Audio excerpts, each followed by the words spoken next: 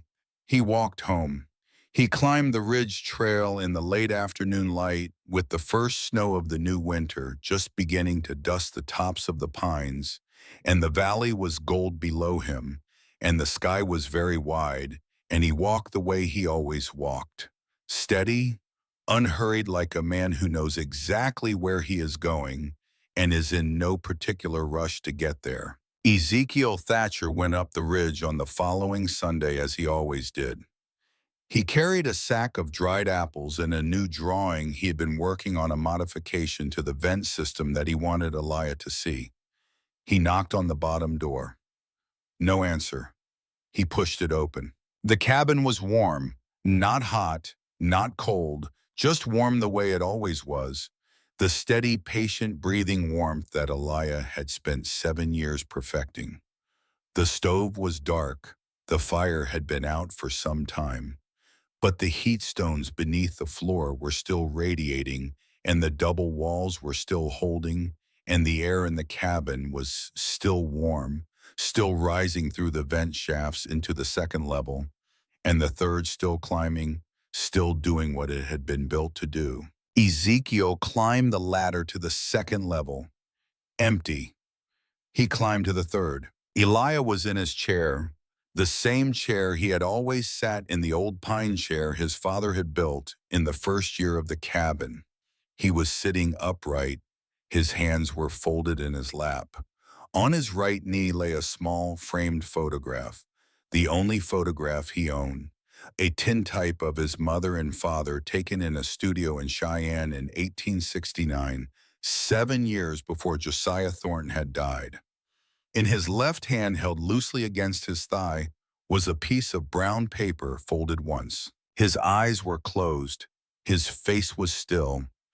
He looked, Ezekiel would say later, like a man who had fallen asleep watching the sunset and had simply decided not to wake up. He was 30 years old. He had been alive for 7 years, longer than most people in the valley had expected him to live, and in those 7 years he had built a thing that the wind could not take, and the fire could not reach, and the cold could not enter. And he had carried a dying man 3 miles on his back through a blizzard, and he had saved a drowned boy with nothing but the shape of a room and the patience to let warmth do its work, and he had opened a school that bore his father's name, and he had taught a 15-year-old boy to tend a fire in a way that kept 22 people alive. He had proved his father right. Ezekiel unfolded the piece of brown paper. The handwriting was Eliah's, small and careful, the same hand that had drawn every diagram on the school wall. It said this: "Papa, I finished it. You were right. The warmth climbs, it always climbs. You just have to give it the shape. Let it climb." Ezekiel sat on the floor of the third room for a long time. He did not cry.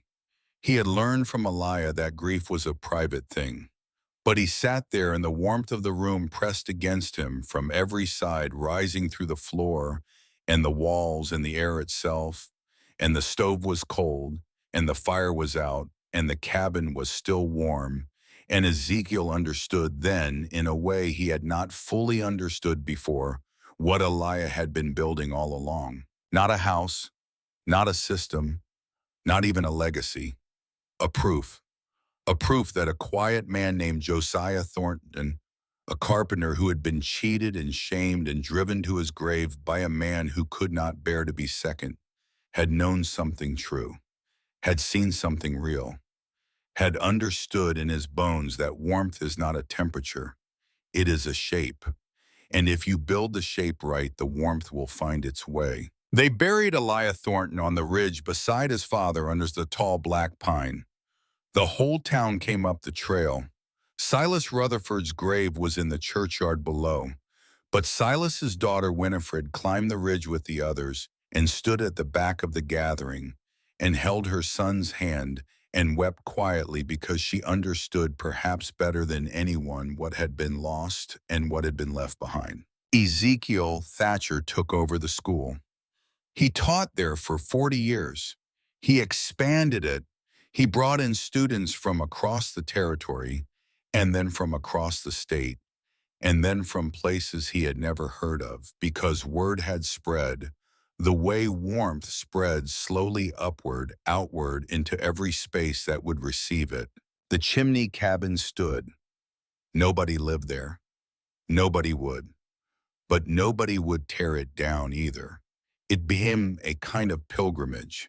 Students came to stand in the bottom room and feel the walls and climb the ladder and lie on the cot in the third room and wait for the warmth that was always there, always rising, even with no fire, even with no flame, even in the dead of the coldest winter, because the heat stones still held their memory and the walls still held their seal, and the shape that Elijah Thornton had given it still worked. 100 years after Elijah Thornton drove the last nail into the third room of his cabin, on the northern ridge of Ironwood Hollow, a young man stepped off a bus at the edge of town.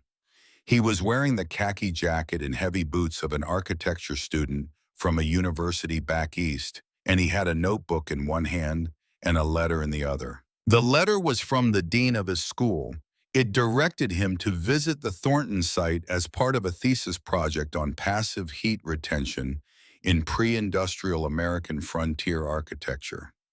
The dean had written in his precise academic hand that the Thornton stack, as it was known in the textbooks, represented one of the earliest documented examples of vertical thermodynamic design in North American residential construction. The dean had used a lot of words. The young man walked up the ridge trail in the late afternoon. It was autumn 1983. The aspens were turning gold on the lower slopes, and the pines were dark against the sky, and the air was sharp and clean and cold. He reached the cabin. It was still there.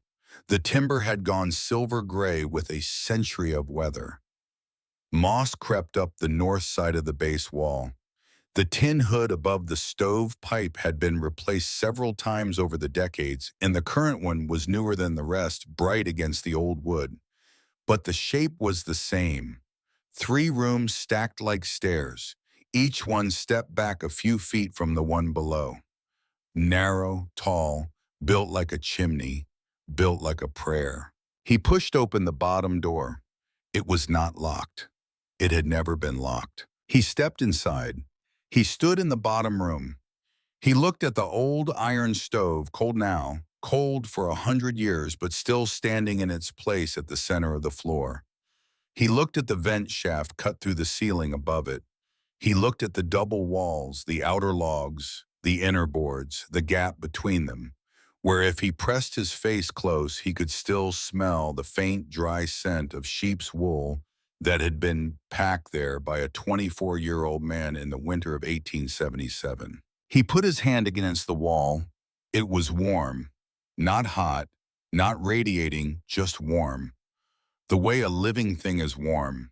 The way a wall is warm when it has been built by someone who understood that warmth is not something you make. It is something you keep. It is something you give a shape to and a path and a reason to stay. The young man stood there for a long time with his palm flat against the old boards. He did not take notes. He did not measure anything. He did not photograph the stove or sketch the vent shafts or calculate the insulation values of century-old sheep's wool compressed between hand-hewn logs. He just stood there, and the warmth came up through the floor and through the wall and through his hand and into his chest, and he understood. Outside at the base of the ridge, there was a small stone marker. It had been placed there by Ezekiel Thatcher in the spring of 1884, and the words on it had been carved by Cyrus Blackwood the blacksmith, who had done the work for free and who had refused to be thanked for it. The marker said this: Elijah Thornton, 1853 to 1883, son of Josiah. He proved his father right. Let the warmth climb.